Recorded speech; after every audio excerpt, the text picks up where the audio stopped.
grandesmaestros.unam.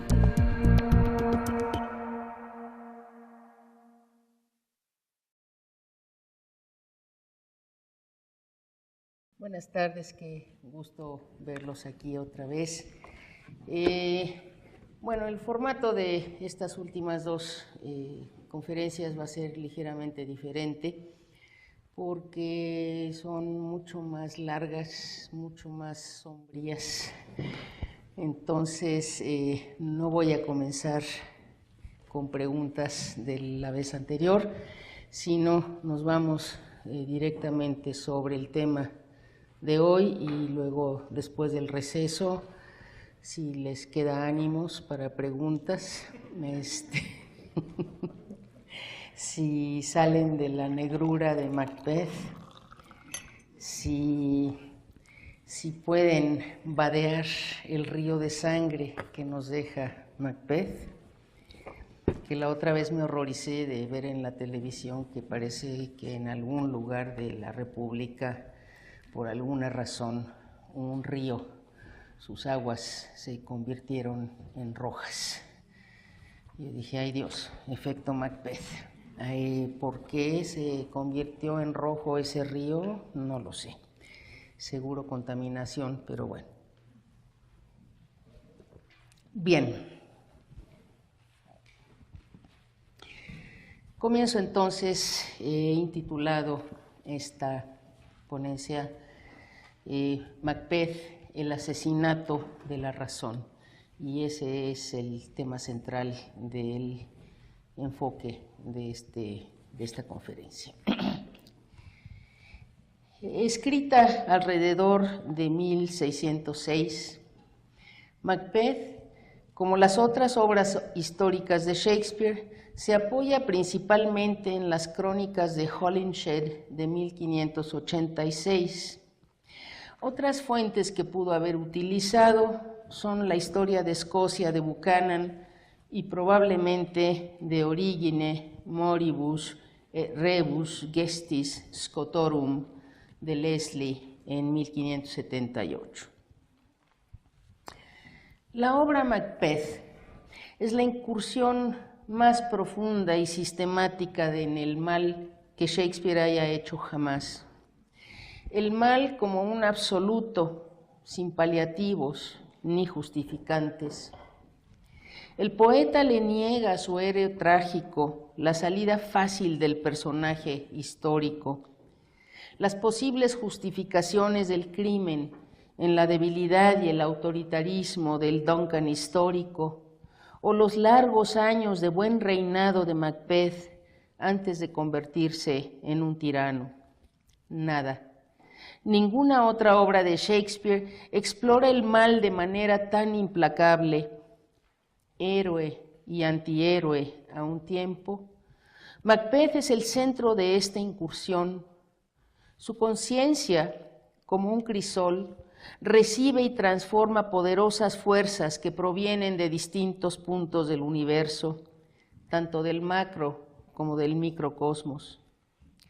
Sin embargo, la experiencia dramática no nos permite ver en él solamente a un títere, manipulado ora por las brujas, ora por su esposa, aunque tampoco nos permite negar la realidad de tales influencias.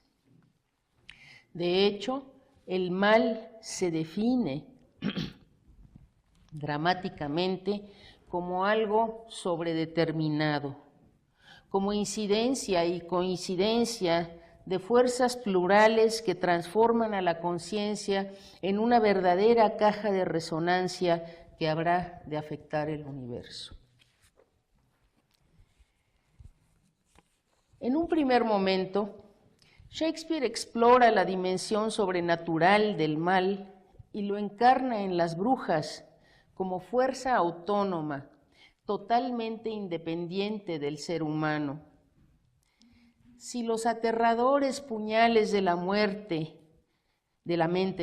si los aterradores puñales de la mente y el fantasma de Banquo pueden reducirse a una explicación racionalmente satisfactoria, que es la de la alucinación, No hay nada que pueda reducir o negar la existencia autónoma de las brujas.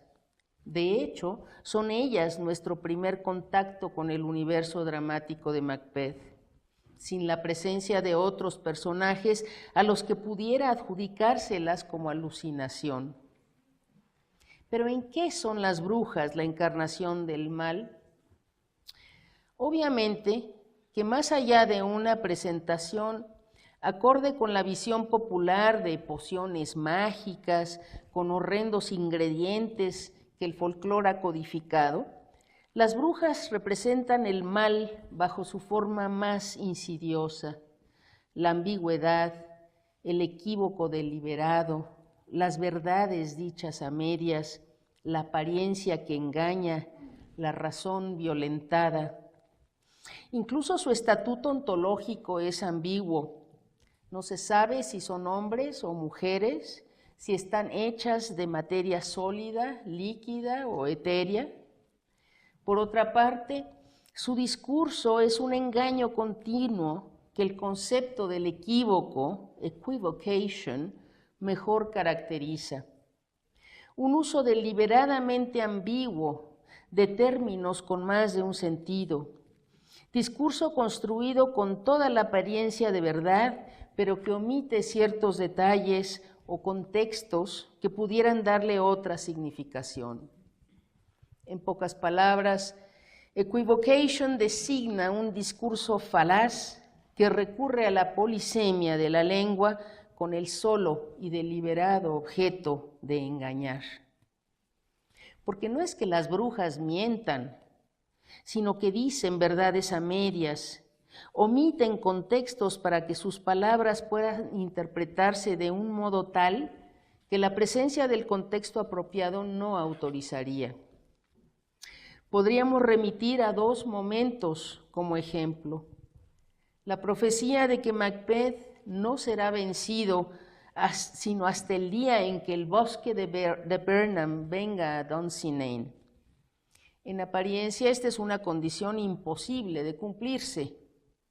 Si no fuera por el bies que en su momento le dará Malcolm al pedir a sus soldados que continúen avanzando, pero ocultos tras ramas cortadas a los árboles del bosque de Burnham. Así es como llega el bosque de Burnham a Dunsinane. Más sutil, pero igualmente falaz, es la profecía inicial de que Macbeth será Cawdor, cuando que nosotros, espectadores, ya hemos presenciado la escena en la que Duncan nombra a Macbeth Thane of Cawdor. Este segundo ejemplo nos lleva a otra forma de ambigüedad que caracteriza a las brujas, el tiempo. De manera insidiosa, las brujas segmentan el tiempo con medidas cuya racionalidad escapa a la humana. A la pregunta aparentemente inocente y sencilla de "When shall we three meet again?", ¿cuándo nos veremos otra vez las tres?, la respuesta es ambigua y no respeta las nociones de tiempo con las que nos regimos los humanos. La respuesta, entre otras, es "When the hurly's done, when the battle's lost and won". Acabado el estruendo, y ese es el primer texto que tienen allí ustedes, ¿sí? When the hurly-burly's done, when the battle's lost and won. Acabado el estruendo, cuando la batalla se gane y se pierda. En una primera experiencia dramática de la obra, nuestras limitaciones cognitivas nos obligan a entender esto como referido solamente a la batalla a la que inmediatamente se refiere la segunda escena. En una lectura retrospectiva o tras varias experiencias dramáticas, esto ya no es tan evidente ni tan simple. Porque ante semejante respuesta nos preguntamos, ¿y cuándo es eso? ¿Cuándo terminará el estruendo, hurly-burly, pero también the sound and the fury? esa furia y estruendo que dura toda la obra, toda la vida. ¿A cuál batalla se refieren? ¿A la primera? ¿A la última? Cuando en las dos hay mucho que se gana y más que se pierde. ¿Cuál es el tiempo que rige a las brujas y que por lo visto no se mide con unidades del tiempo humano, ni significa, por tanto, lo que para los humanos significa el tiempo? When shall we three meet again? In thunder, lightning or in rain. ¿Qué clase de respuesta es esa? Cuando uno hace una pregunta con when, hasta en el inglés elemental, las clases de inglés elemental que tomamos, cuando uno hace una pregunta con when, la respuesta tiene que ser Monday, Tuesday, next month, next year, ¿sí? Pero no en el estruendo, no en la lluvia. ¿Qué respuesta es esa para una pregunta como when? Así pues, la significación temporal de las supuestas profecías de las brujas es particularmente ambigua. El discurso dramático mismo juega con las posibilidades de secuencia y de temporalidad de tales profecías, ya que por su sola disposición, la escena en la que las brujas profetizan a Macbeth su acceso al título de Cotter es posterior a aquella en la que Duncan le confiere el título. Así, en el tiempo del discurso dramático, el hecho pertenece ya al pasado, no al futuro. No obstante, y desde la perspectiva de Macbeth, restringida por su ubicación espaciotemporal y por las limitaciones necesarias a la condición humana, él sabe primero de la profecía y luego cree que se cumple lo referente a Cotter al recibir a los mensajeros del rey con la noticia del nombramiento. Pero esto no es más que una ilusión, producto de un equívoco temporal que como una trampa le han tendido las brujas. Tan es una trampa en la que ha caído Macbeth que Banquo, con gran lucidez, le advierte sobre las posibilidades del mal, y este es nuestro texto número 2, y Banquo le dice, "But 'tis strange, and oftentimes to win us to our harm, the instruments of darkness tell us truths, win us with honest trifles, to betray us in deepest consequence." Es clara la función córica de Banquo en esta escena, pero también cumple con una importantísima función valorativa, ya que la trampa es para los dos. Después de todo, según la profecía, es el linaje de Banquo el que gozará de la corona por muchas generaciones. Sin embargo, solo Macbeth ha caído en la trampa. Si Banquo teme haber comido de la raíz de la locura, como él dice, de la herba insana, es en realidad en Macbeth en quien la droga surte efecto. Su razón queda irremediablemente afectada, como es evidente en el soliloquio en el que sin querer habla del asesinato de su razón, mismo soliloquio del que hablaremos más tarde, cuando dice, "My thought, whose murder yet is but fantastical."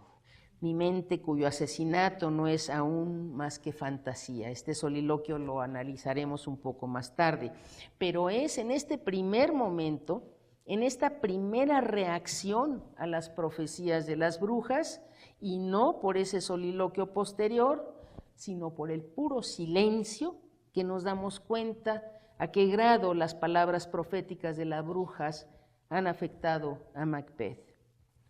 Una vez más, Banquo, en su función córica, percibe claramente su significación y le dice, "Good sir, why do you start and seem to fear things that do sound so fair?"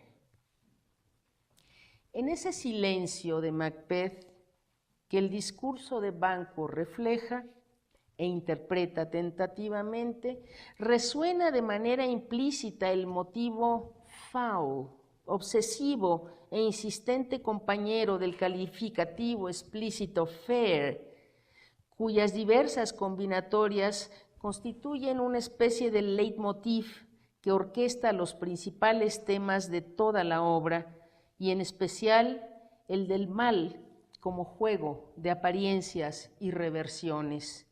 Fair is foul, foul is fair. Lo inmaculado, fair, y lo inmundo, foul.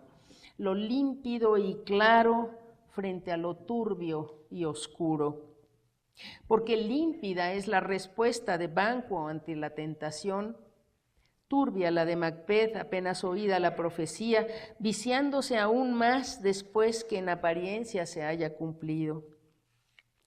En la conciencia de Macbeth, la dimensión sobrenatural del mal ha encontrado eco y terreno fértil. En Banquo, un desierto sordo. Tras un vaivén entre el libre albedrío y el determinismo, Macbeth resuelve al final de esta tercera escena no hacer nada y dice en el texto 4, "If chance will have me king, why, chance may crown me without my stare." Así como las brujas tienen un valor instrumental, del mismo modo la ambición de Lady Macbeth no será más que el acicate, la espuela que necesita Macbeth para decidirse a actuar. Lady Macbeth es de hecho la contrapartida humana de lo sobrenatural, como la de las brujas. Su función es puramente instrumental. Déjame todo lo demás. Leave all the rest to me, le dice. Antes del primer asesinato, parece inmutable la decisión de Lady Macbeth. Nada la hace vacilar. Destruye por la palabra incluso la experiencia de ternura vivida en su pasada maternidad. Parece así tener las riendas de Macbeth, manipularlo como a un títere, pero las fuerzas convocadas han de vengarse. Irónicamente, Lady Macbeth sucumbirá como un títere, ella, ante el embate de las tinieblas de la locura. Al anular virtualmente su propia humanidad, al asimilarse a los territorios de la irracionalidad de las brujas, Lady Macbeth también destruye su propia razón. Ahora bien, esta incidencia del mal está sobredeterminada, pues es innegable el papel de instigadoras que cumplen tanto las brujas como Lady Macbeth. Innegable es por ello tanto la determinación sobrenatural como la afectiva, pero en su sentido puramente instrumental, permítaseme insistir, porque la dimensión sobrenatural del mal se nos presenta como el instrumento de las tinieblas. Como tal, es el hombre el que puede emplearlo, no viceversa. No es pues Macbeth el instrumento de las brujas, sino que se sirve de ellas para dar cuerpo a su deseo. Incluso al final llega a tratarlas como sirvientas, como se ve ahí en el texto 5. Y les dice, les grita ahí, "How now, you secret black and midnight hags, what is it you do?" ¿Sí? Y ahí la palabra fuerte es hags, ¿sí? Que son las brujas, ¿sí? Brujas, mendigas, es un término profundamente ofensivo para las mujeres viejas. Irónicamente, las brujas mismas se nos revelarán no como detentoras del poder, sino como instrumentos ellas mismas del mal, en su calidad de sirvientas de Hécate y de otras fuerzas superiores a ellas.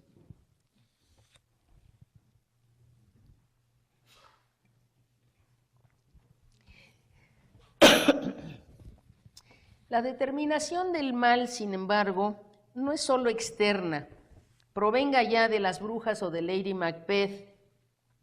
Como todo en esta obra, el mal también sufre un movimiento de interiorización.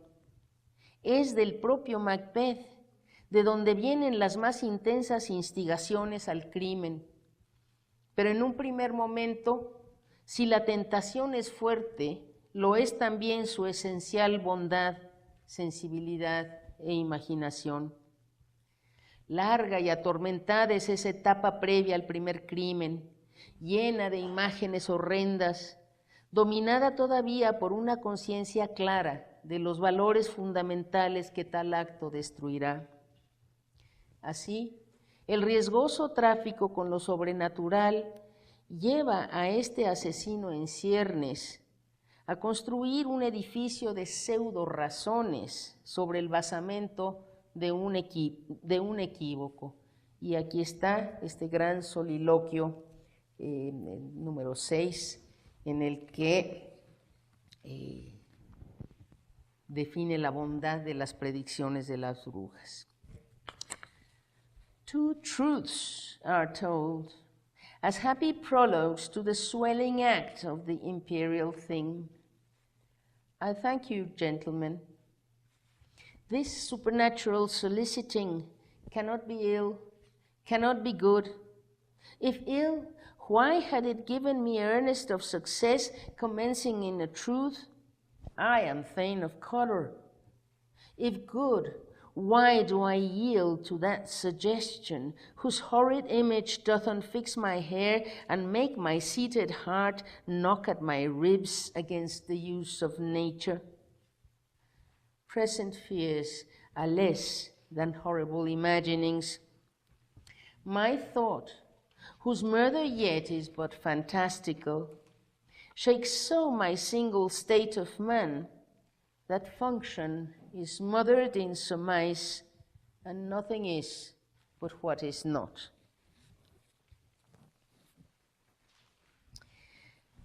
Nótese que la premisa inicial es en sí sumamente cuestionable.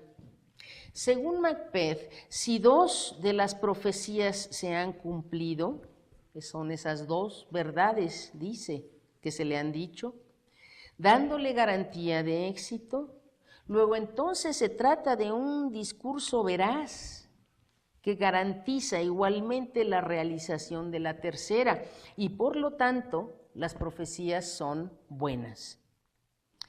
No obstante, bien miradas, esas dos profecías no son tal. Que sea Glamis no está en su futuro, sino en su pasado. Es el nombre que hereda del padre. ¿De qué profecía?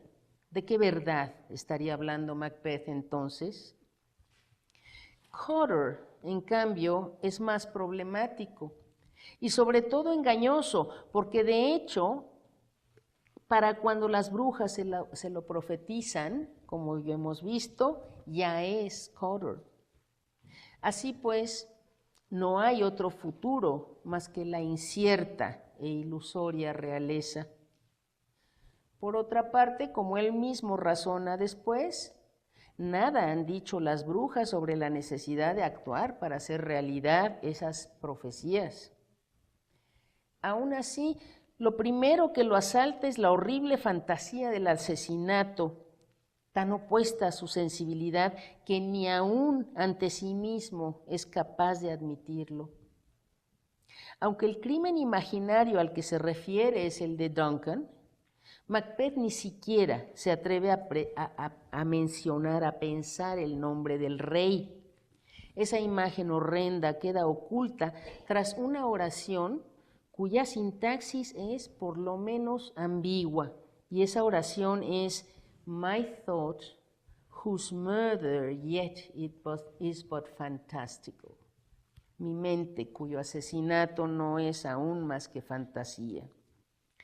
En términos de una sintaxis, digamos, correcta, whose, en tanto pronombre relativo, solo puede referirse al término inmediatamente antecedente, en este caso, thought.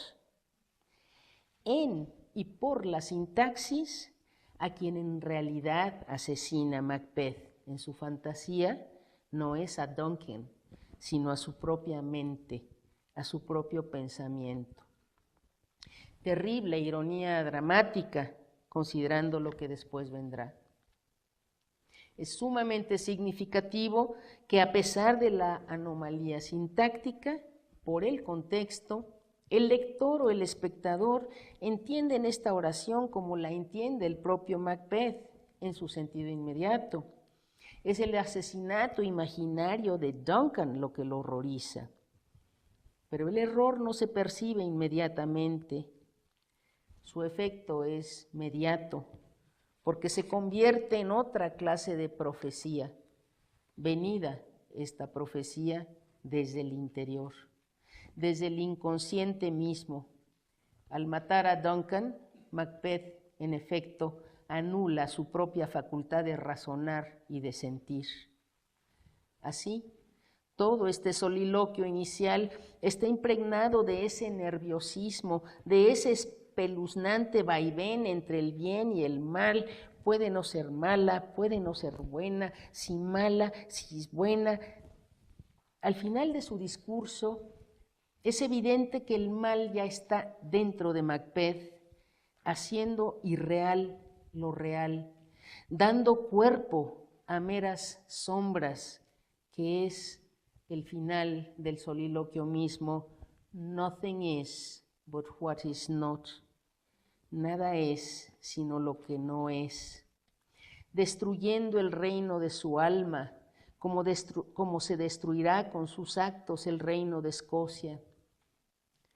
Mas no solo es la razón la que se ve amenazada en esta interiorización del mal, el propio cuerpo la resiente, erizando de horror sus cabellos, desbocando el corazón, donde no solo la razón, sino también la piedad será asesinada. El mal es pues un fenómeno de sobredeterminación, incidencia y coincidencias de fuerzas que se resuelven en un claro movimiento de interiorización que va desde lo sobrenatural hasta lo más profundo de una conciencia atormentada por quimeras de poder. Más aún, la sobredeterminación del mal se nos revela como interior al mal mismo, donde se intensifica. Al asumir el mal desde la razón y desde el cuerpo, Macbeth se asoma al abismo de la irrealidad que una persistencia mecánica en el crimen querría revertir, porque siempre estará allí como espejismo la ilusión de que solo en el crimen hallará seguridad, de que un crimen más, solo un crimen más, hará realidad sus sueños, que un crimen más hará sonar por fin aquella melodía imperial tan largamente deseada y buscada. Y es que una vez que Macbeth sucumbe a la tentación e inicia su carrera en el mal, este se convierte en una fuerza autónoma, mecánica, irracional, generando un crimen a partir de otro. Habiendo caído en terreno fértil, el mal no puede sino reproducirse, crecer y autoalimentarse. Podríamos hablar incluso de una autodeterminación del mal. Es entonces, y no antes, que Macbeth se convierte en un títere, sí, un títere de sí mismo, manipulado por el mal que lo habita, que él mismo ha interiorizado y que ahora se autogenera. Macbeth siempre estará consciente de que ya no es él quien decide actuar, es el crimen el que ahora convoca a otros, haciendo uso de su capacidad de autogeneración. Y dice en el siguiente texto, en el 7, "Things bad begun make strong themselves by ill". Y luego este terrible soliloquio donde se ve atrapado en un río de sangre. "I am in blood, stepped in so far, that should I wade no more, returning were as tedious as go over". surgido de la apariencia y del engaño para despertar quiméricos deseos de poder. El mal destruye los valores más fundamentales para el florecimiento de la vida humana, perturba ritmos vitales básicos como el sueño, disuelve la integridad del espíritu y de la razón, acaba con la confianza, la lealtad, la amistad y el amor, revierte la piedad natural en una crueldad mecánica y carnicera, cancela finalmente la relación significante y vital entre el hombre y el tiempo, proyectando así imágenes horrendas del sinsentido de la vida. Al final, lo que domina es la capacidad esencial del mal para vaciar la realidad de todo sentido, de todo valor humano. Y así, claro, la vida ya no será más que un cuento contado por un idiota, lleno de ruido y furia y que no significa nada.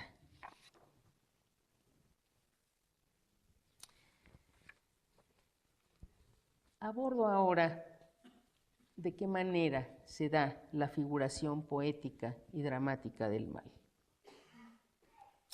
La obra de Shakespeare nos confronta con el mal como la negación y la destrucción de los valores humanos más fundamentales. La confrontación, sin embargo, no se da en un nivel intelectual porque no es conceptualmente que Shakespeare nos define el mal, más bien su definición es producto de la experiencia de un universo cuya lógica no es formal, sino poética y dramática. Si en un momento hemos podido resumir el modo de operar del mal, así como sus diversas formas de determinación y autodeterminación, esto ha sido posible a costa de abstraerlas conceptualmente del tejido poético y dramático en el que están figuradas. Porque cada uno de estos valores destruidos se nos presenta como una realidad dramática, el sueño y la razón, el amor, la amistad, la lealtad y la confianza. Todos son valores que se encarnan en la poesía a tal grado que su destrucción se vive como una intensa experiencia dramática y no como una mera conceptualización intelectual. Es, pues, la figuración poética de todos estos valores la responsable de la intensidad de la experiencia. Intentaremos ahora seguir algunos de los hilos tejidos en esta apretadísima figuración poética del mal que es Macbeth. En el momento de asesinar a Duncan, Macbeth oye voces que obsesivamente le repiten que ya nunca dormirá, pero cada repetición divide a Macbeth, ya que cada voz se dirige a otro que es siempre el mismo. Y sigo con el siguiente texto, por favor, el 8. Methought I heard a voice cry, sleep no more. Macbeth doth murder sleep.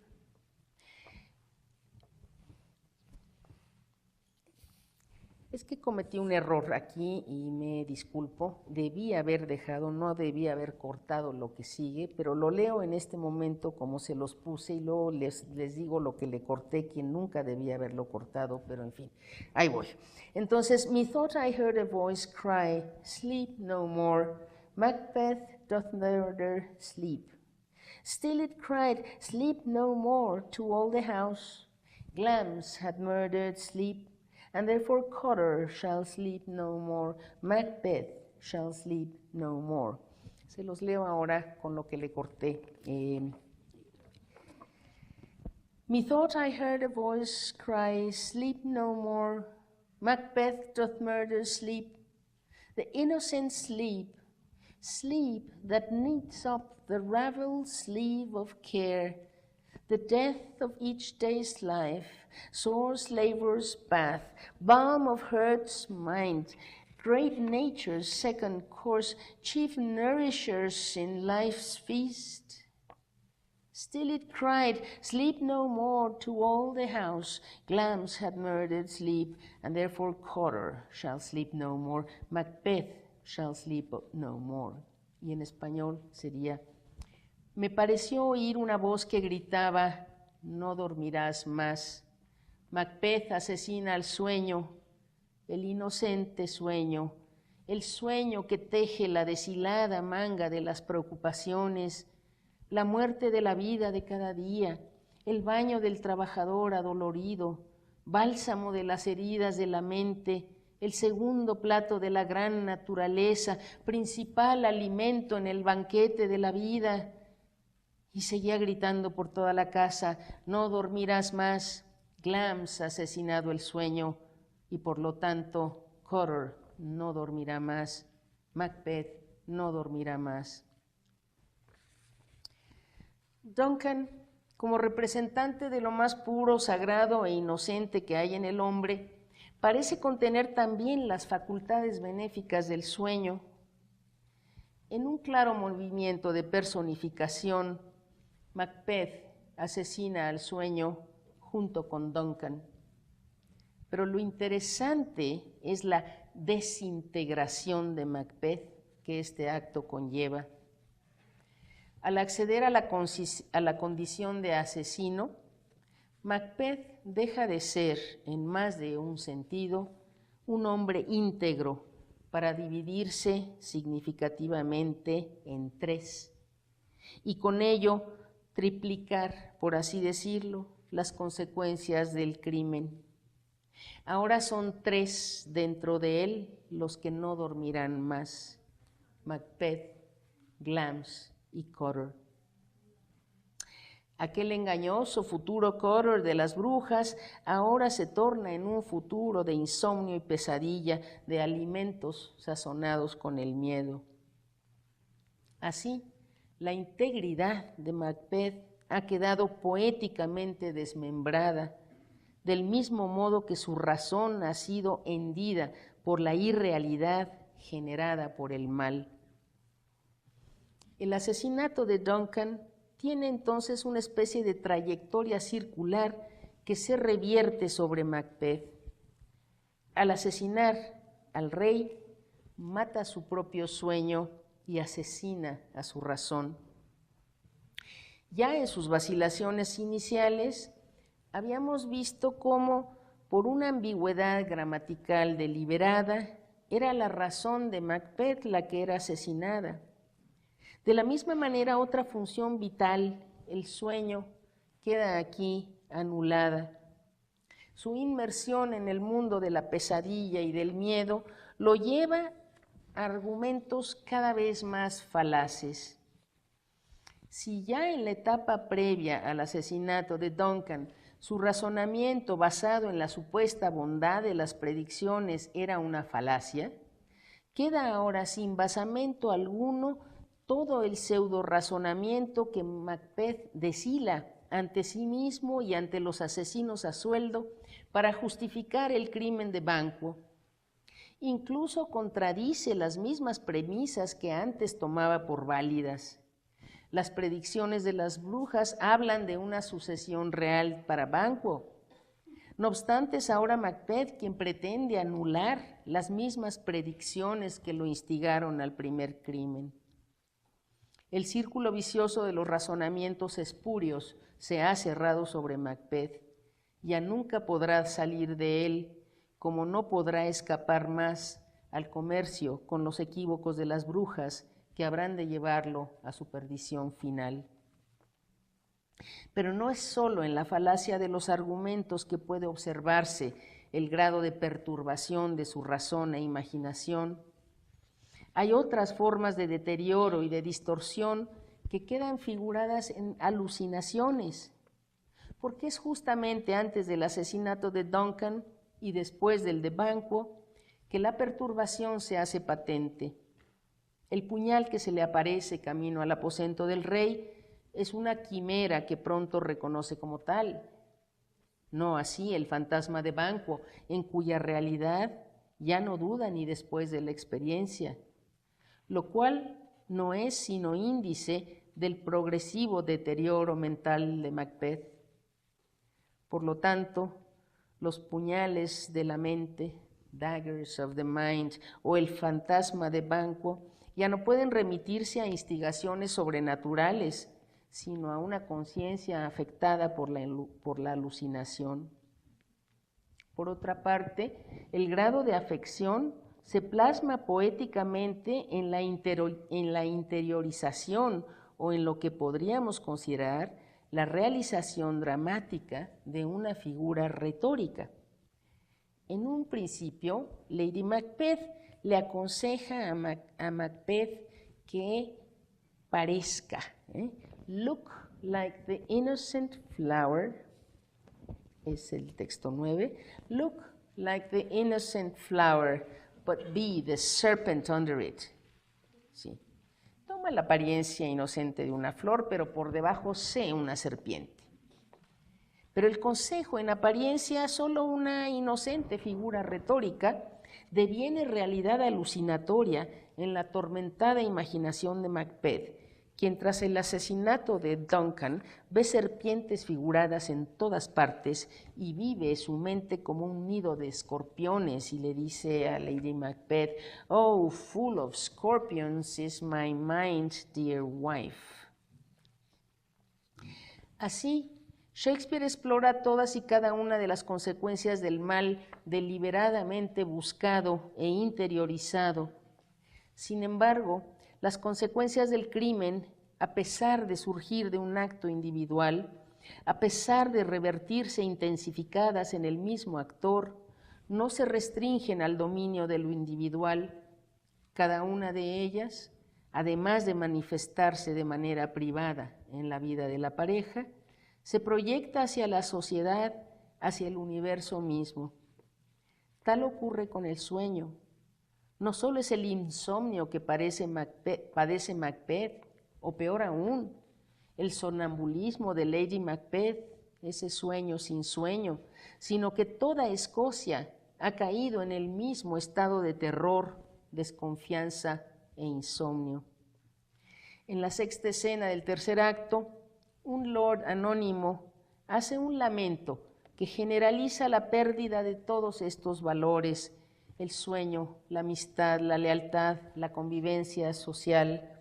Y en el texto 10 dice ese lord anónimo, "Thither Macduff is gone, to pray the holy king upon his aid to wake Northumberland and warlike Seward, that by the help of these we may again give to our tables meat, sleep to our nights, free from our feasts and banquets, bloody knives, do faithful homage and receive free honors, all the which we pine for now."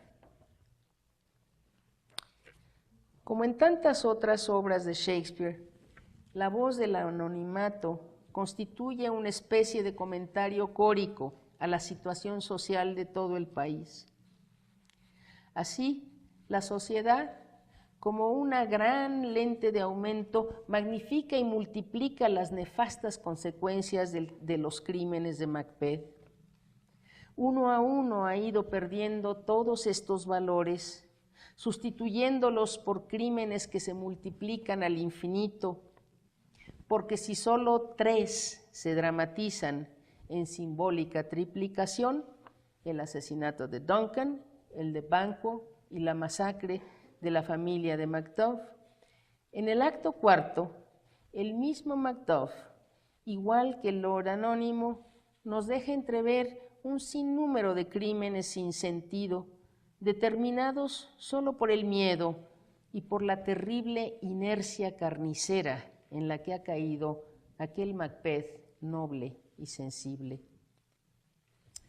A la larga, todos estos valores destruidos, como tantos fantasmas, han de perseguir a un Macbeth viejo, espiritualmente marchito, con la nostalgia del camino abandonado. Y en el texto 11 dice Macbeth, "I have lived long enough.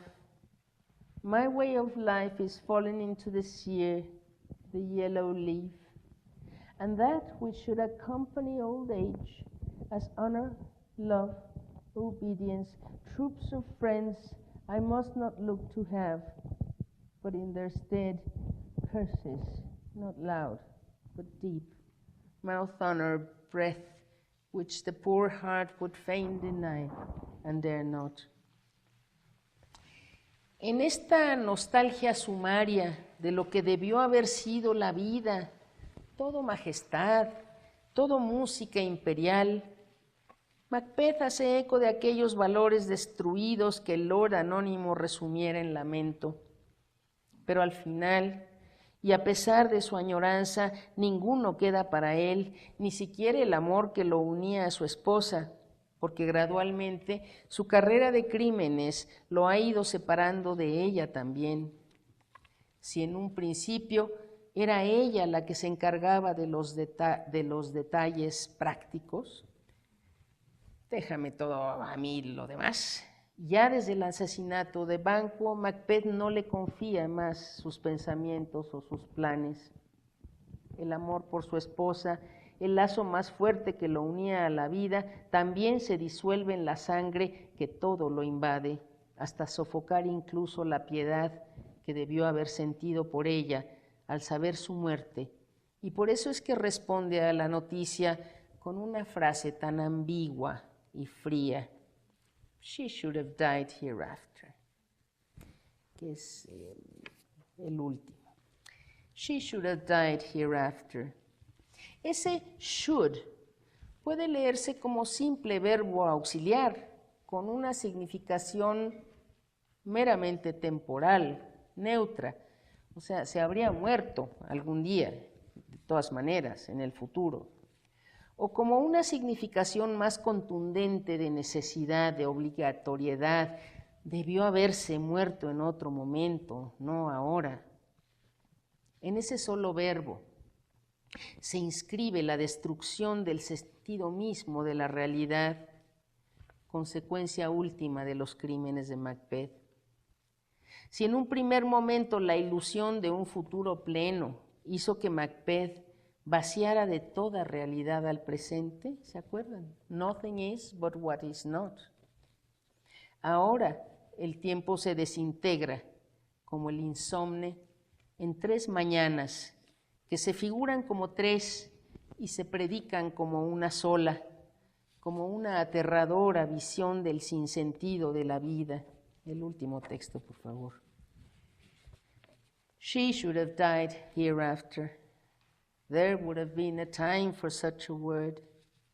Tomorrow and tomorrow and tomorrow creeps in this petty pace from day to day to the last syllable of recorded time, and all our yesterdays have lighted fools the way to dusty death. Out, out, brief candle, life's but a walking shadow, a poor player that struts and frets his sorrow upon the stage and then is heard no more. It is a tale told by an idiot, full of sound and fury, signifying nothing. Aquello que parecía el preludio al drama creciente del tema imperial se ha convertido en el tiempo insensato de los mañanas mezquinos que ya solo pueden dar cuenta de la vida como un cuento sin sentido.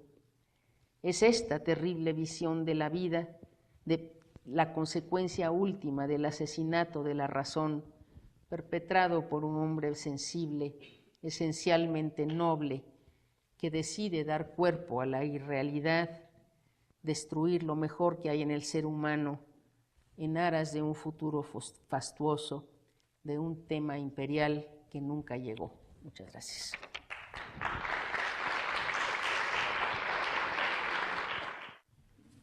Bien, muchas gracias. Les transmito la noticia que allá afuera, en el estacionamiento 3, se está montando un teatro isabelino, lo que sería como un mini Globe Theater que se llama La Corrala. Sí, ¿verdad? La Corrala.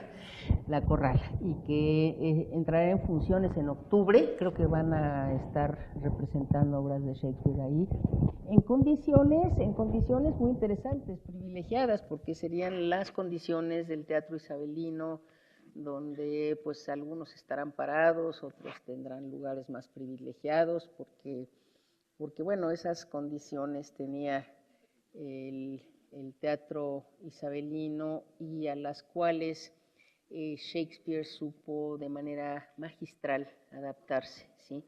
Él tenía para todos, para los que estaban allí, sí, para los que estaban allí abajo, parados, tomando cerveza, echando relajo, literalmente.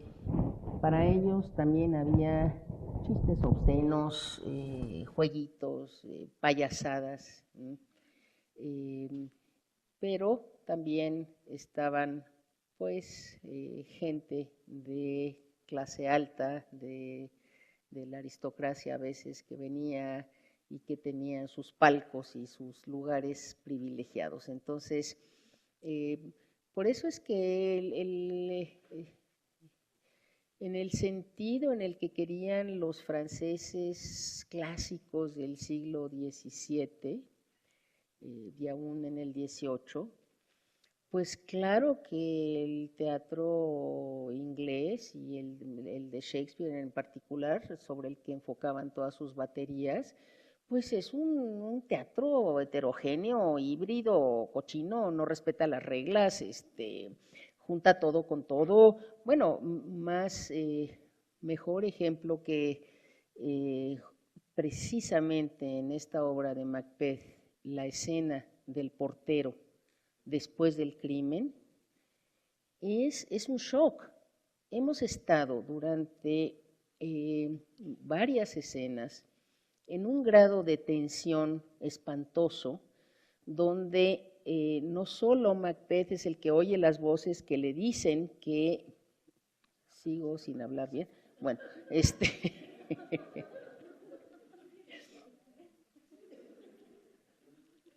no solo Macbeth oye las voces que le dicen que ha asesinado al sueño, sino Lady Macbeth también oye las voces. Es en términos teatrales muy interesante que el asesinato de Duncan no se consuma en escena, sino diferido por la mirada y sobre todo la escucha de Lady Macbeth. Lady Macbeth se quedó abajo y entonces son los comentarios de Lady Macbeth lo que nos hacen imaginar cómo Macbeth está asesinando al rey allá arriba, ¿sí? Y los comentarios de Lady Macbeth, esa que es un monolito de unos nervios de acero, casi como la Thatcher de aquel tiempo, ¿verdad? Es una mujer de acero, ella, instrumento de cualquier cosa, ¿sí? Todo lo demás, leave all the rest to me, ¿sí? Incluso cuando baja Macbeth con un terror que le dice, mira, las manos y los puñales, Lady Macbeth le dice, por Dios, my hands are of your color, but I shame to wear a heart so white. Claro, para ella, todos los valores que consideramos en general los seres humanos, valores humanos positivos, para ella son negativos, ¿sí? La leche, la blancura, la ternura, la piedad, todo eso es de vergüenza, ¿sí? Mis manos ya están ensangrentadas como las tuyas, pero vergüenza me daría tener un corazón, ponerme, tener puesto un corazón tan blanco, ¿sí? Y entonces le dice, mira, a little water clears us of this sin. Sí, oh, sí, ya, anda ya, lávate, ven. No sé a qué llegué con esto, perdón. ¿Mm?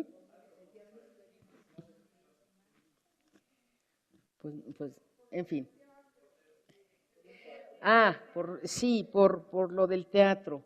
Bueno, en esas escenas de enorme tensión, y es muy interesante que la tensión diferida justamente por no ver, pero es que con Shakespeare es muy difícil decidir qué va a representar, qué horrores va a representar sobre escena y qué no.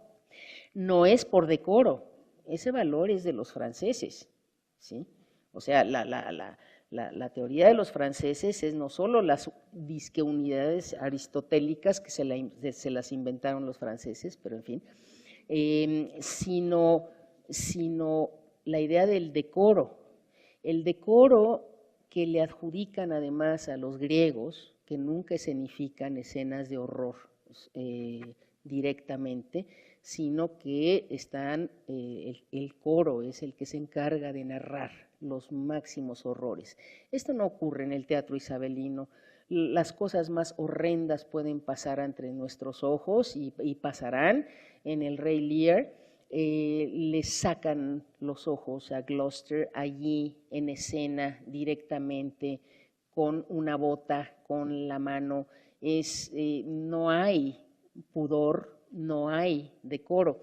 Pero aquí no, aquí en Macbeth el asesinato de Duncan se comete tras bambalinas y solo lo construimos nosotros espectadores por las reacciones aterradas de Lady Macbeth, que dice que ella era muy fuerte, pero en fin, esa es una de las preguntas que ahorita voy a atender. Pero lo cierto es que después de todas estas escenas de una tensión intolerable, de una poeticidad sublime, ¿sí? Tenemos una escena con un borracho, que es el portero, que hace chistes y retruécanos y cosas obscenas y que tiene toda una teoría sobre lo que hace la bebida, que pues está buenísima, mientras más bebe uno, pues sí, y pues y la bebida, pues primero a uno se lo para, pero luego a uno se lo baja, escenas así que desde luego eran un escándalo para los franceses. Pero en el teatro isabelino no, todo convive, todo esto convive, y el efecto que tiene esta escena del portero, que es de una comicidad innegable, y que después de estas escenas uno se ríe, pero uno se ríe con una mueca de dolor en el corazón, ¿sí? Son grotescas, los efectos son realmente muy notables. Bueno, mucho de esto era por las condiciones mismas del teatro. El teatro era el espectáculo más importante para los ingleses, y creo que lo sigue siendo, de veras el pueblito más insignificante que se puedan imaginar en Inglaterra, siempre tendrá un teatro espléndido. Bien, voy a las preguntas. Una pregunta dice que si se podría considerar la duda como resistencia a este mal sobredeterminado de Macbeth cuando se aparta de la cena con Duncan, de Lady Macbeth a ver a Duncan como la imagen de su propio padre. Bueno, yo quiero aclarar aquí que cuando hablo de la sobredeterminación del mal, no estoy hablando de una determinación en términos de un destino de fijo, sino de sobredeterminado en términos de multifactorial, multicausal, ¿sí?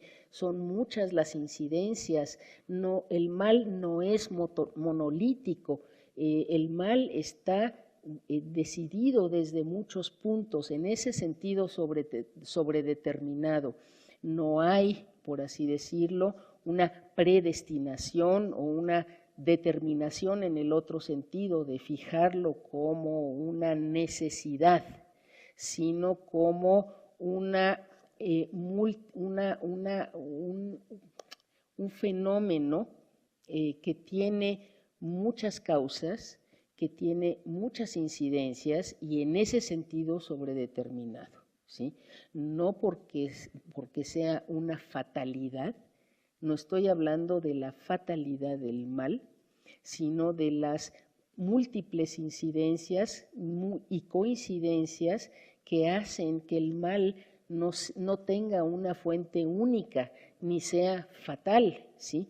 Macbeth no acaba sucumbiendo a las brujas, no acaba sucumbiendo como un títere a su esposa, y sin embargo ahí están esas fuerzas que tampoco se pueden negar, ¿sí?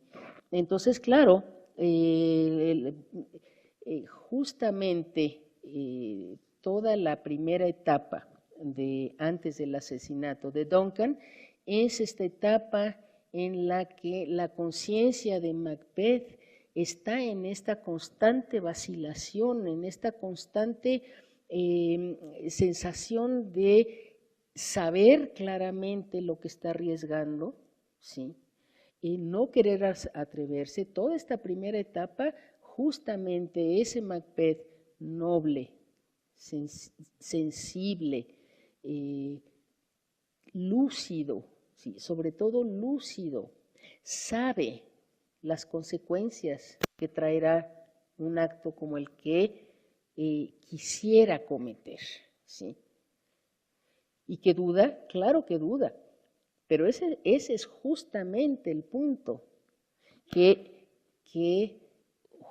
al asesinar el primer crimen lo convierte en un títere de sí mismo y en un títere carnicero que ya solo actúa en la inercia de un crimen. Es que un crimen más, seguro que un crimen más, ahora sí voy a ser el rey y voy a asegurar esta felicidad, ¿sí?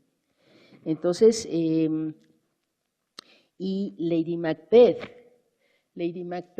es un, claro, es un tema que dejé más o menos tangencialmente, lo abordé porque no se puede abordar todo, pero el caso de Lady Macbeth es muy interesante porque ella misma se presenta como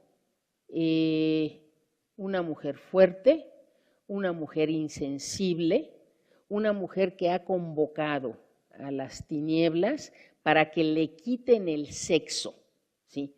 Es muy interesante, ¿no? No para que le cambien de sexo.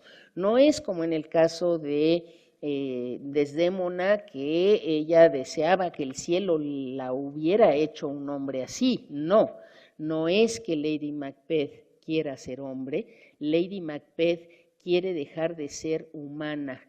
Cuando dice unsex me here, no es para que le cambien el sexo, es para que se lo quiten, para que la vacíen de toda piedad, de todo remordimiento, ¿sí? Y por eso es que ella se presenta como el instrumento.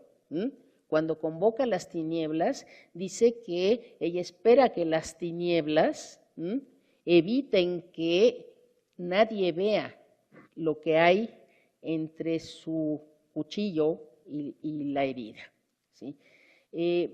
Pero este monolito de maldad que ella quisiera construirse para sí misma, tiene una grieta, en efecto, porque dice, bueno, mira, dame los puñales, y lo dice claramente, yo lo hubiera hecho si no fuera porque Duncan, dormido, se parece a mi padre, ¿sí? Y el monolito tiene esa grieta, ¿sí? Y esa que no duda nunca, esa para quien un poquito de agua es suficiente, para quien cuando le pregunta a Macbeth que cuándo se va el rey y que Macbeth le dice que mañana en la mañana, y ella le dice, never shall sun that morrow see, ¿sí? Y en efecto, el universo le contesta, el universo le manda tinieblas. Ese sol que ella negó, al final necesita una vela. Esas manos que se podían lavar con un poquito de agua, están llenas de sangre y no se quita el olor con nada. Es en la locura de donde surgirá todo lo que ella quiso reprimir, volviéndose el instrumento de las tinieblas deliberadamente, ¿sí? Pero ya estaba ahí estaba esa grieta en el monolito de maldad que ella se presenta. Si no fuera porque Duncan se parecía a su padre mientras dormía, ella misma lo habría matado, ¿no?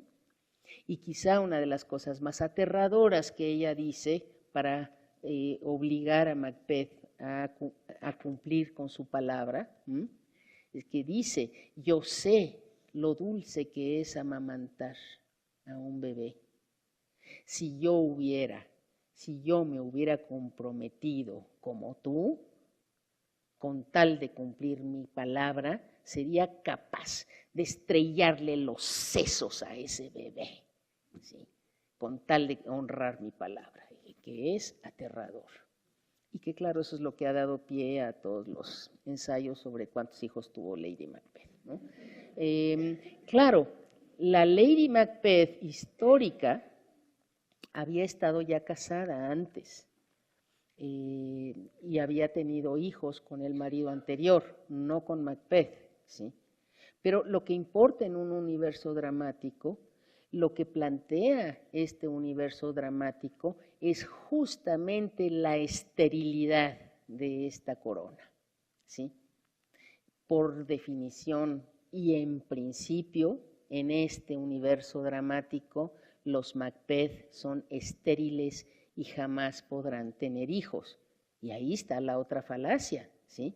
Si por las profecías actúa para cumplirlas, pues las profecías dicen que la corona será de los hijos de Banquo, no de los suyos. Macbeth no tiene hijos, Lady Macbeth no tiene hijos, pero la figuración de este bebé asesinado, es muy interesante seguir otra vez por la poesía esta manera de encarnar el mal tan atroz, porque si este bebé cuyos sesos son embarrados en la pared, en la imaginación y la fantasía de Lady Macbeth por evocación, cuando Macbeth en otro soliloquio dice que matar a Duncan sería matar a la piedad y hace toda la figura de la piedad como un bebé, un querubín, ¿sí?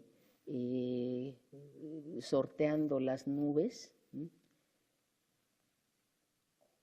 deja de ser retórica cuando los hijos de Macduff son asesinados, a los cuales significativamente se les dice babes. Entonces pasamos del bebé evocado al bebé retórico, al bebé real, todos asesinados y todos como la figuración de la piedad, ¿sí? De lo que como consecuencia de este comercio con el mal,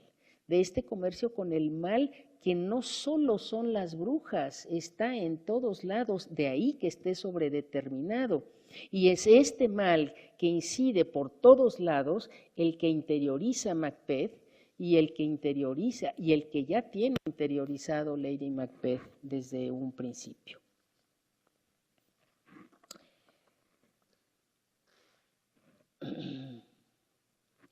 Bueno, aquí me parece interesante cómo se clavaron con Joyce desde que dije la vez pasada, bueno, la antepasada, de cómo el capítulo de Scylla y Charybdis, porque leo el comentario que me parece interesante.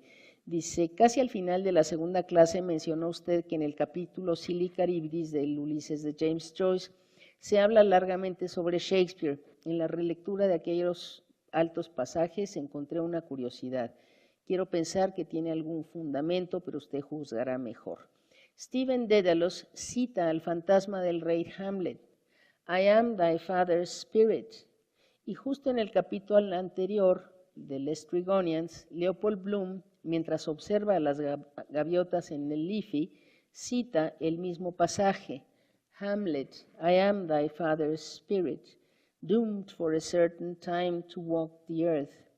Doctora, ¿acaso Joyce no está recuperando la relación de Hamlet y su fantasmal padre en boca de Stephen y Leopold?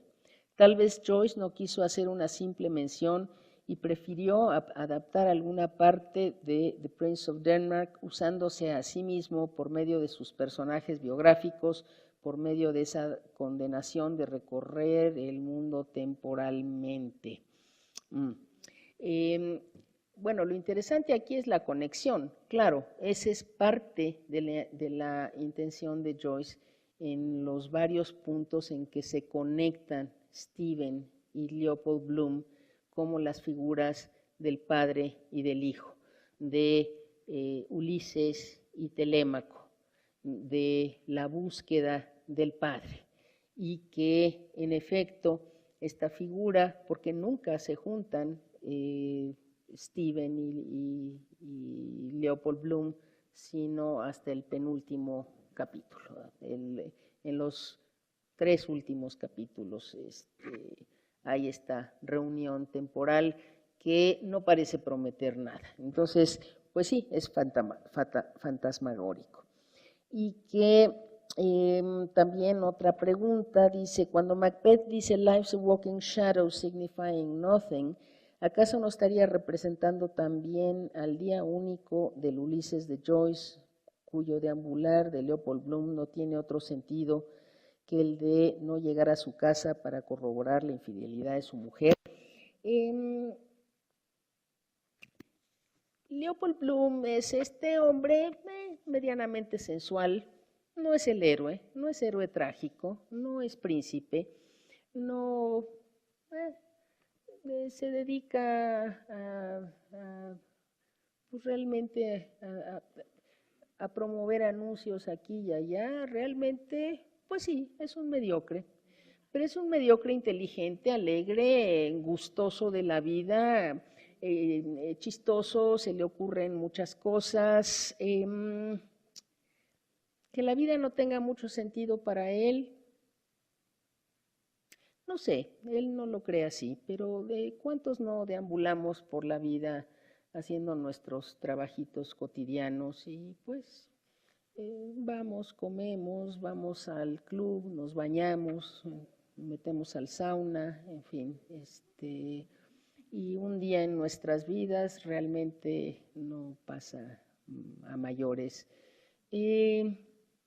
No, a mí lo que me parece aterrador de esta visión final de Macbeth, que algunos dicen que es la de Shakespeare, que esa es la vida, que la vida es un cuento contado por un idiota, que no significa nada. Es que es Macbeth. Macbeth el que ha construido esa visión de la vida. Él vació el presente, vació la vida, vació el aquí y ahora de toda realidad. Nothing is but what is not, ¿sí? Y lo mismo hizo Lady Macbeth, si los dos se dan el quien vive haciendo dúos sin saberlo, ¿sí? Cuando Lady Macbeth, cuando Macbeth llega y con Lady Macbeth y ella le dice,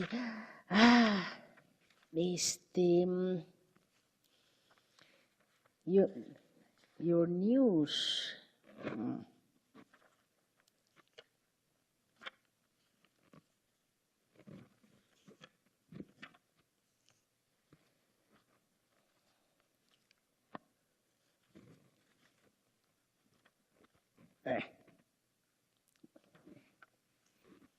Es que es exactamente lo mismo, es una maravilla. Thy news, yes.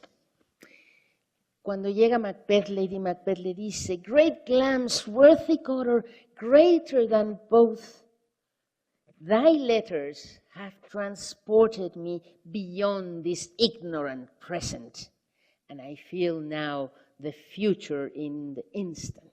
¿Sí? Para los dos el efecto de estas predicciones es el mismo. De pronto el aquí y ahora no vale, el aquí y ahora no tiene ninguna realidad. This ignorant present, el presente no es más que un presente ignorante, ¿sí? No lo quiero, lo borro de un plumazo y lo que siento es the future in the instant, que es lo mismo que dice Macbeth cuando dice que lo que está en el presente es horrendo porque me estoy imaginando ya el crimen, ¿sí? Y ya no hay nada en el presente más que lo que no es. Por eso es este verso críptico que concluye el soliloquio de nothing is but what is not. Dijo, son palabras muy sencillas y sin embargo tienen una profundidad de sentimiento y de pensamiento, porque es anular la realidad de la realidad. Si lo único que es lo que no es una manera de quitarle toda realidad, todo valor, todo sentido al presente, en aras de ese futuro, ¿sí? Pero ese futuro no llega nunca. Y ellos mismos también se lamentan. Not had, all spent, when our desire is got without content. ¿Sí? Porque en efecto, no vemos la coronación de Macbeth. Y no porque a Shakespeare no le salgan bien las coronaciones, vemos otras coronaciones. Sí vemos la de Ricardo III, pero esta significativamente nunca la vemos. Llegó el tema imperial, llegó el día, ya soy rey. Y después vemos, uno por su lado, ella diciendo que ya el deseo está cumplido y sin embargo no hay contento.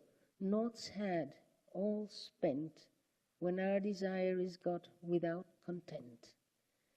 Y luego, por su parte, casi como si le respondiera a dúo, le dice Macbeth, better be with the dead, whom we, to make our peace, have sent to their peace. ¿Sí? Entonces, siempre es mejor otro tiempo, otra realidad, no esta. Claro, frente a eso, ¿qué visión de la vida puede tener Macbeth al final, sino esa, el cuento contado por un idiota que no tiene ningún sentido? Él vació de sentido la realidad, ¿sí? Ahora, para Leopold Bloom es un cuento contado por un idiota. No es tan idiota, es bastante ingenioso, debo decir, ¿no? Y si a esas vamos, bueno, cuando está uno deprimido, pues estas palabras de Shakespeare suenan fuerte, ¿sí? Pero decir que esa es la visión que tiene Shakespeare de la vida, no, esa es la visión que tiene un ser que ha ingresado en este comercio con el mal de manera alegre e irresponsable, y esas son las consecuencias. La vida deja de tener sentido, el tiempo deja de tener sentido. ¿Vieron esa cita? Tomorrow and tomorrow and tomorrow, 3 tomorrows. Bueno, ok, 3 tomorrows, ¿para qué repetir? Pero bueno, 3 tomorrows. Debería ser creep. Si son 3 mañanas, el verbo debería estar en plural, ¿no? No, está en singular. Es como Macbeth, 3 en 1, ¿sí? Glamis, Cotter, Macbeth, los 3 que no duermen. Mañana, mañana, mañana, sin ningún sentido cada uno, ¿sí? Bien.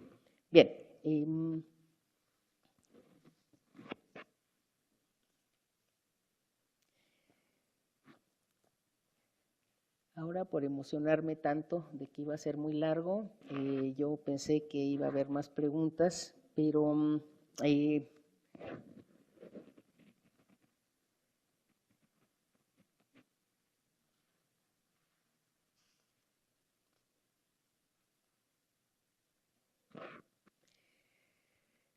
¿alguna propuesta en los minutos que nos quedan, por favor?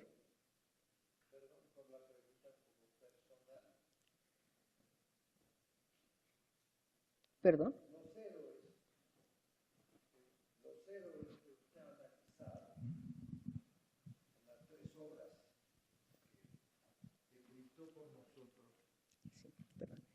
De manera sencilla podrían ser definidos como héroes negros, no son héroes blancos. Son héroes habitados o que conviven con el mal, son héroes que están relacionados de una manera directa o no con el crimen. Y le quería preguntar, esta convivencia con esta convivencia muy íntima que usted ha establecido con esos héroes desde hace años, me imagino, estudiándolos, ¿no afecta un poco su visión de la vida y de la sociedad? ¿No le gustaría trabajar con héroes blancos de vez en cuando?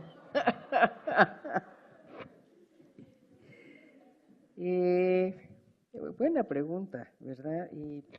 ¿Por qué trabajo a uno más con la tragedia que con la comedia? Es cierto. Pero es cierto, es cierto. Hamlet, de alguna manera, está contaminado por ese mal que lo circunda, como ese ejemplo que él mismo pone que tiene que ver con este dicho también en español, ¿no? De que una manzana podrida pudre todas las demás. Es decir, esa contaminación que el contexto, ¿sí?, de alguna manera acaba tocándolo y pervirtiendo su relación con el mundo.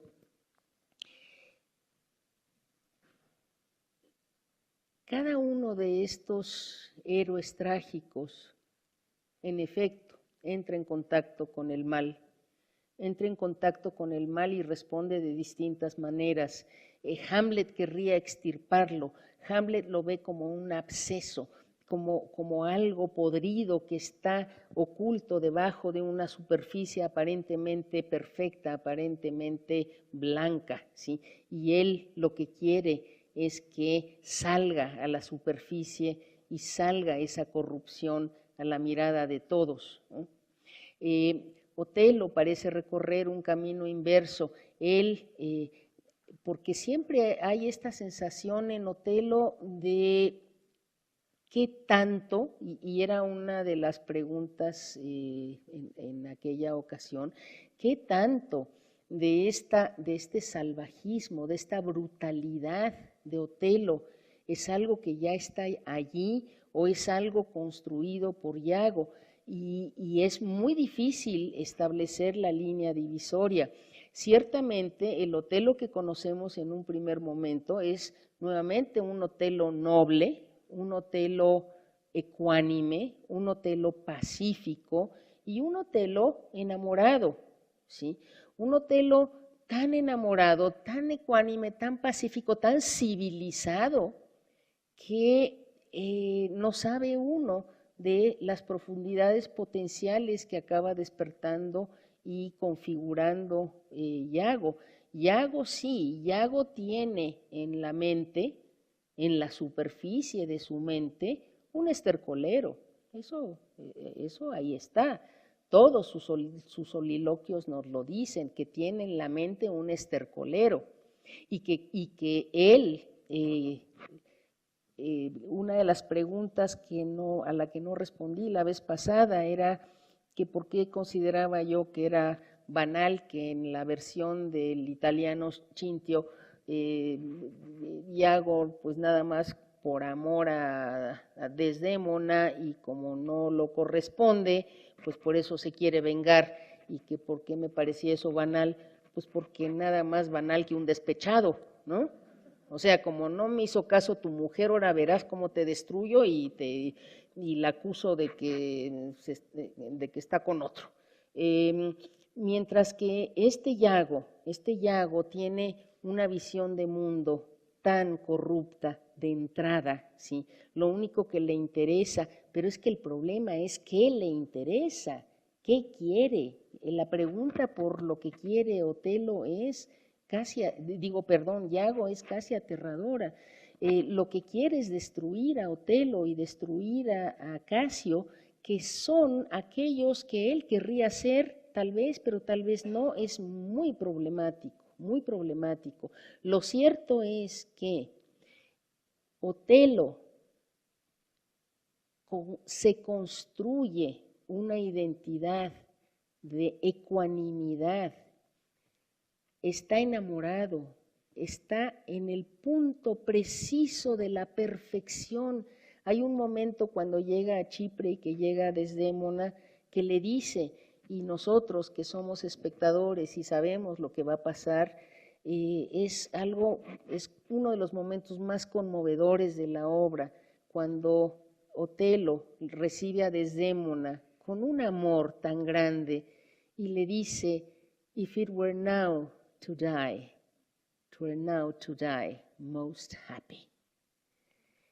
Y dice uno, uy, de veras, si se hubiese muerto en ese momento, habría muerto en la plenitud, sin tener que descender al infierno de la brutalidad y de la bestia en la que se convierte. En la que se convierte porque lo construye Yago, en la que se revierte porque así era su origen.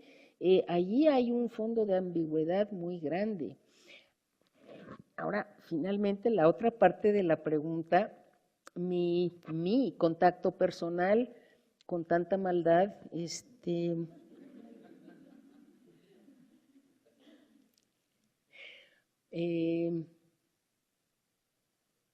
no lo sé, siempre me ha gustado la tragedia, incluso cuando no tiene nada que ver con el teatro.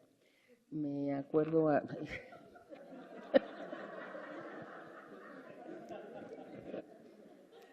Bueno, debo decir que todavía más que la tragedia me gusta la teoría y que he llegado yo a decir que soy tan teórica que soy capaz de teorizar mi desgracia. Entonces, pues ahí es donde se junta todo. Pero en un momento dado de mi vida yo hice un estudio en la maestría sobre la poesía de Yeats, W.B. Yeats. Y pues el tema fue Tragic Joy. Sick. El goce trágico, bueno, la alegría trágica en Yeats.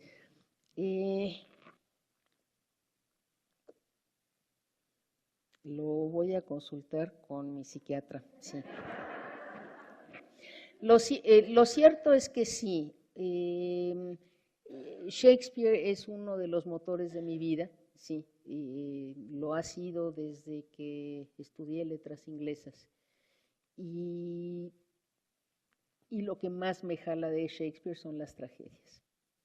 Sí, me encantan sus comedias, las obras históricas me fascinan, pero hay algo que me conmueve tan profundamente y que es este misterio, y sí, es un misterio que no logra totalmente descifrar ni todas las teorías de la catarsis, ni siquiera la alegría trágica de Yeats, pero hay algo. ¿Por qué? ¿Por qué? O sea, ¿qué es lo que nos mueve y nos conmueve en la tragedia a tal punto de poder tener un goce estético?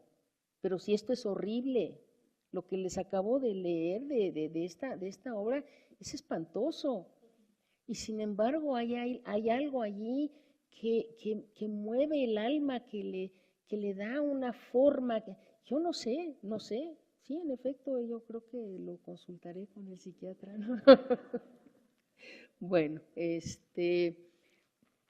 como les decía, la próxima vez también va a ser larga la exposición sobre el Rey Lear e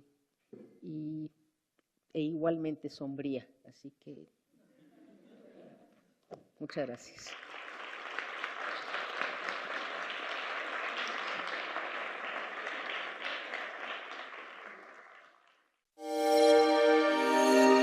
grandesmaestros.unam